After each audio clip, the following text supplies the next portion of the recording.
The third mural shows all of the children of the world taking their weapons from each country and giving them to a German boy, who is then molding them into something else. All the children of this scene are of different ethnicity, and all seem to be relieved. The gas mask man in the previous mural is seen dead, and there are two doves perched on his body. The main emphasis of this mural is to show the return of peace after all the killings have taken place, and that there will be no more need for weapons in this perfect world. The final mural has a Jesus-like figure in the middle, who is holding a plant which symbolizes rebirth. All of the people are running towards this man with happy expressions. Animals are freely roaming, and everything seems to be in perfect harmony. This final mural alludes to a new Garden of Eden, where the world is perfect size, and everything could work together in peace after the genocide that has taken place.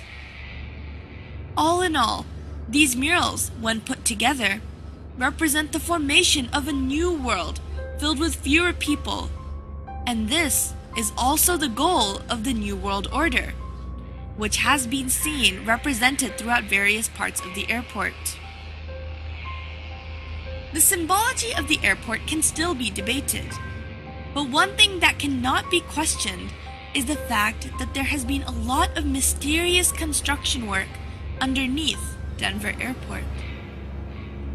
When first constructing the airport, there were originally 5 buildings, but out of the blue, the builders were ordered to bury the buildings underground because they were supposedly built wrong. Normally, a building that is built wrong would be demolished, but in this case it was not. This allowed for an underground base to be created, but there are still workers who are sent to work in these underground bases periodically. But when they are questioned about the nature of their work, they all refuse to comment. These underground bases have been going under more construction and now have underground tunnels that connect all the buildings together. According to a contractor, these tunnels have a strange sprinkler system that was added onto the roofs of the tunnel. But this sprinkler system has no valid use, as these tunnels are concrete and underground. If relating these sprinkler systems back to the sign of AUAG in front of the mural regarding genocide, then one must begin to wonder what the use of a sprinkler in a concrete tunnel 150 feet below the ground would be. These underground bases appear to be holding rooms due to the sheer mass and size, and some say that they even allude to concentration camps. This is because 1. These holding rooms have no purpose, and when the airport authorities were questioned, they say that they are merely being used for storage. And 2, all the barbed wire fences face the inside of the airport rather than facing the outside, which is what they usually do. This implies that they are trying to keep things in rather than keep things out. And 3, the sprinkler systems have no use, but they may be related to the deadly virus Australian antigen and the pursuits of the New World Order.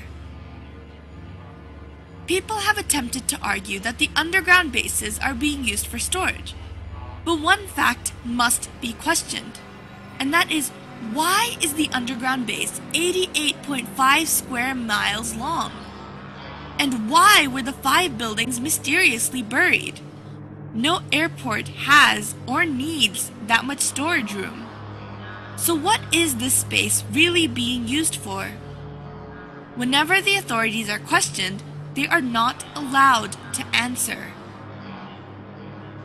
We are not the only ones who seem to be fascinated with this airport. The Queen of England, alongside many other famous European royalty and politicians, are hurriedly buying property close to the airport under an alias. One can only assume that they must feel that there is something significant about this airport in order to do so. It is very easy to dismiss a conspiracy theory, But it is not hard to dismiss cold, hard facts that surround them. The odd happenings in this airport have been called to questions, but all the questions have been dismissed and have not been answered. Is the New World Order really going to attempt to take over? And if they are, does that mean that our own government is involved? Research nowadays can only do so much. Now, only time will tell. This is Zara Malik, News and Views.